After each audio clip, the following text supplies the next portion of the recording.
Nicholas Wambua.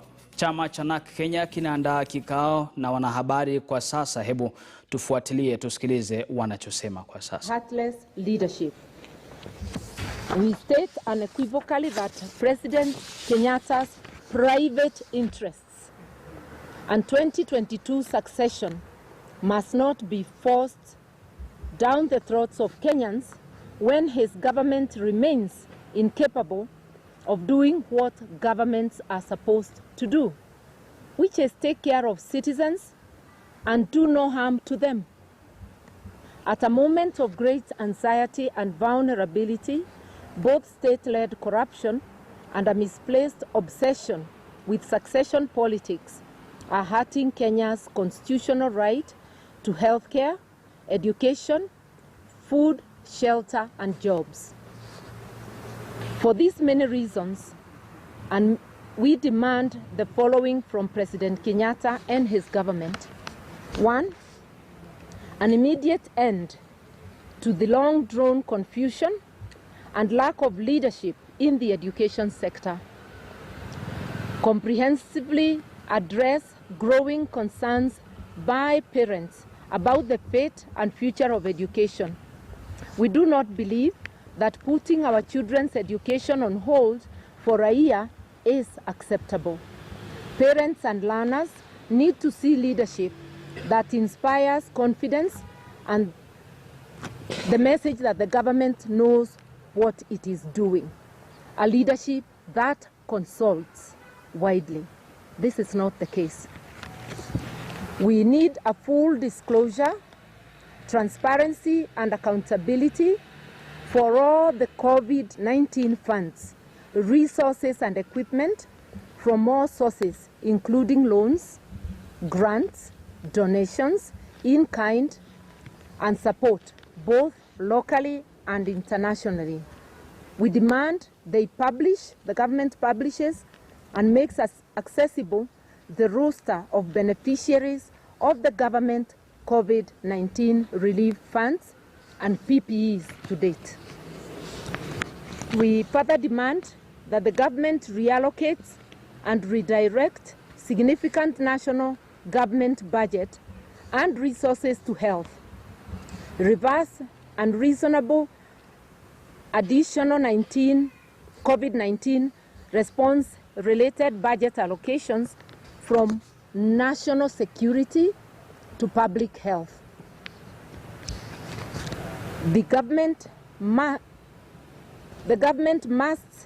abandon their business-as-usual approach and prioritize the health and well-being of Kenyans, which includes protection of livelihoods for informal workers and businesses, as well as the chronically unemployed.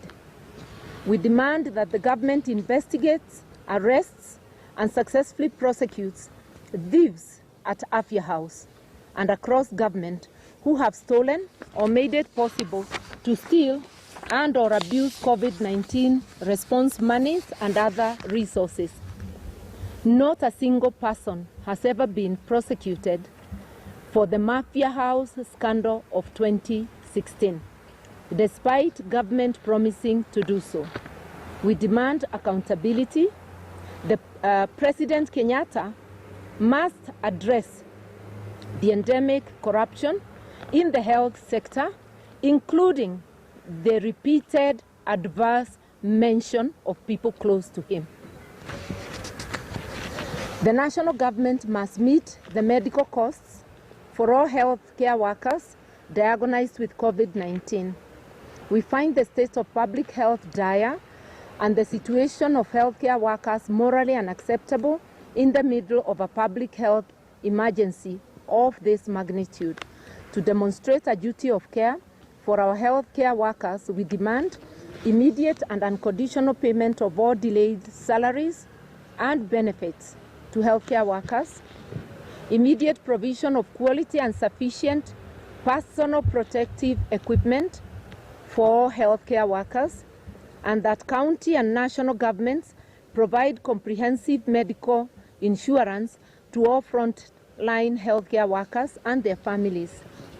That the national government implements a compensation package for all frontline healthcare workers who lose their lives during the duration of the pandemic.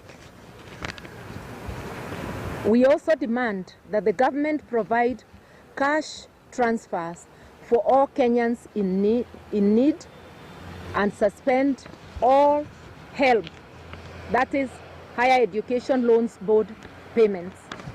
Our mobile money capabilities makes it easy for efficient and traceable transfer of cash to the needy.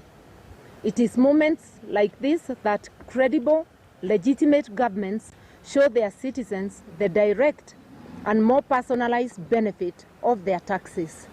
Additionally, in the wake of the unprecedented job losses and dire economic situation, the Higher Education Loans Board must suspend compulsory repayments for at least 24 months for those who need the relief. We also demand that the government provides cash grants to medium, small, and micro enterprises, which are the engine of our economy. Yet we continue to see a fixation with the 1% of big businesses who are politically connected and have superior lobbying power.